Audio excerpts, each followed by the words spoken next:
Ovelha negra ou preferido? Tem diferença na criação ou isso é um mito? Fato? E aí, vem comigo nessa conversa!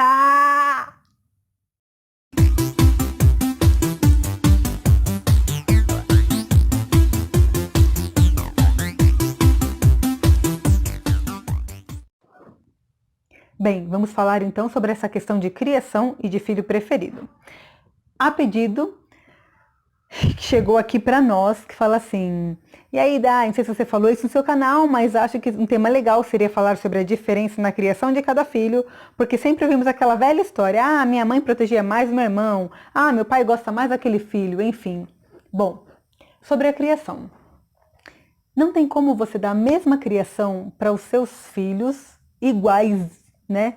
Da mesma forma, porque as pessoas são diferentes, o mundo muda, as situações mudam.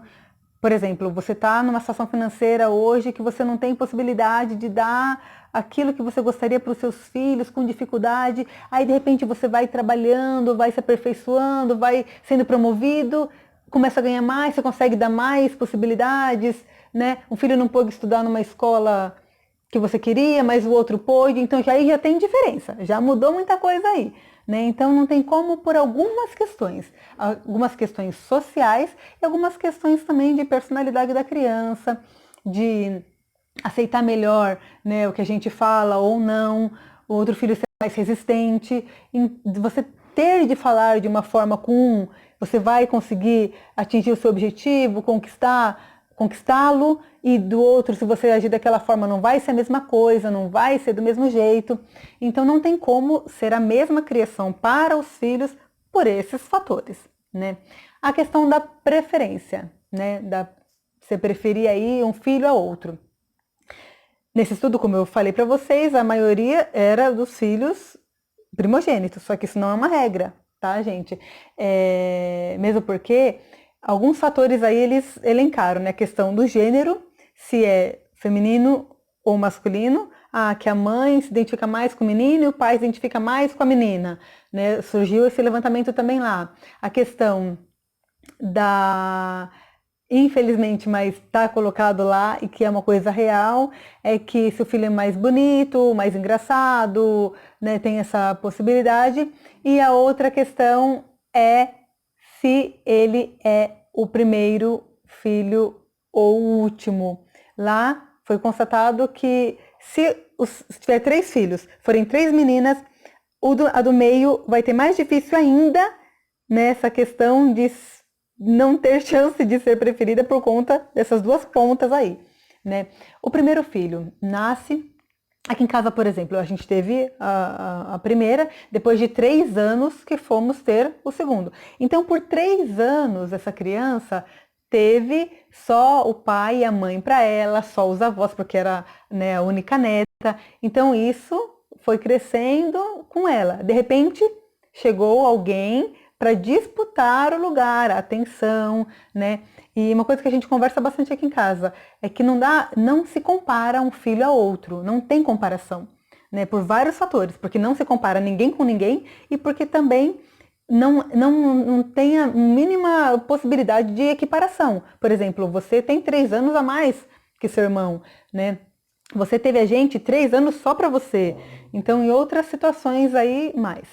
Uma questão também de você preferir um filho ou outro ou não, está se o filho tem alguma vulnerabilidade, se ele tem alguma deficiência.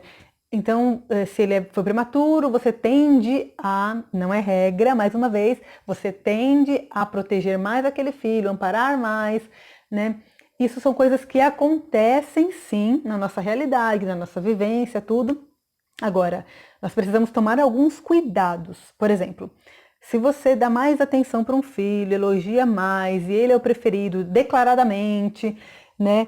E ele vai crescendo com a autoestima super elevada, né? Se achando o rei da cocada preta, qualquer outro ditado que se acha aí, né? Então, ele pode crescer uma pessoa, um ser humano, se desenvolver uma pessoa arrogante, né? Então, tem que tomar um certo cuidado com esse ponto aí. Isso para os preferidos. Para os ovelhas negras, que nem a gente falou, né, que não tem tanta visibilidade aí na família, ele pode crescer com aquele sentimento de rejeição, com aqueles problemas psíquicos, né, com depressão, autoestima baixa, agressividade, porque eu não tenho espaço na minha casa, então eu vou me impor, né, na escola, no meu trabalho, enfim. Coisas negativas podem acontecer para os dois lados, né? Então esse é um cuidado que nós precisamos nos atentar. Agora, o que nós podemos fazer para potencializar aí a nossa família, certo? Não tem problema você ter uma afinidade com um filho e não tanto com o outro. O problema existe se você não ama os dois filhos, os 3, os 4, os 10, né? Aí sim há um problema. Então, o que é importante da gente estar fazendo? A gente estar sempre valorizando as pessoas, valorizando os nossos filhos, principalmente. Então, se você elogia um, elogie o outro também. Não diga um elogio para um e para o outro não fez mais que a sua obrigação. Entende?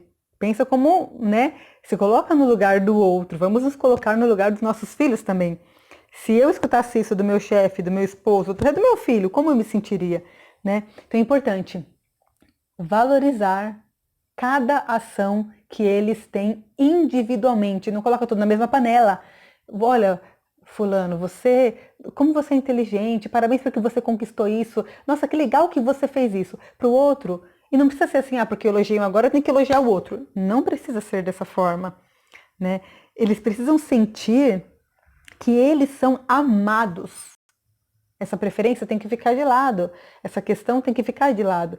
Ele pode falar assim, não, minha mãe realmente ela fala menos que meu irmão, porque também meu irmão obedece mais, né? Então, e eu sou mais, né, firme nas minhas convicções e, né, um pouco mais topetudo. Então, eles percebem essas questões também, né? Mas o importante é isso, a gente estar sempre valorizando todos, né? Nesse caso, se são dois, ambos.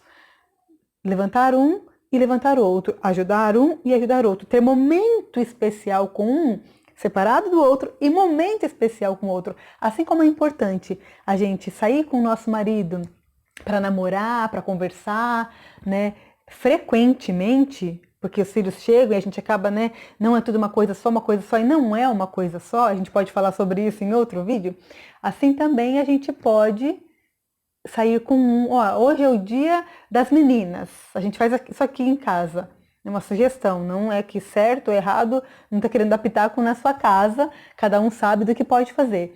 Mas aqui em casa a gente faz dessa forma. Hoje é dia das meninas, a gente sai e vai fazer uma coisa juntas. Hoje é dia dos meninos, eles saem e vão fazer alguma coisa juntos, vão jogar futebol, vão fazer o que eles querem fazer. Hoje eu vou ficar com você assistindo um filme, hoje é o nosso dia juntos. Outros momentos é o momento da família. Então você pode dar uma turbinada na sua família aí, individualizando as pessoas, dando valor para cada uma delas nesse sentido. Tá? Não pejorativo, mas no sentido de reconhecer que cada um tem sua importância, cada um tem o seu valor, cada um tem o seu papel, a sua função e faz parte de uma família, a sua família. Ok? Então esse é o que eu queria dizer para vocês, para a gente estar turbinando a nossa família aí, entendendo melhor essa parte da criação, que muitas vezes a gente ouviu falar sobre isso, né, que a criação, eu não sei o que aconteceu, eu dei a mesma educação para todos e aconteceu isso. Não, você não deu a mesma educação para todos, porque é impossível fazer isso, ok? Um beijo para você, amei conversar com vocês. Se inscreve no canal, dá seu like, manda seus comentários aí como que é na sua casa, se você concorda, se você discorda. E se você quer conversar alguma coisa sobre qualquer coisa familiar, criança, a gente vai estar se unindo e falando sobre isso. Um beijo pra você, tchau!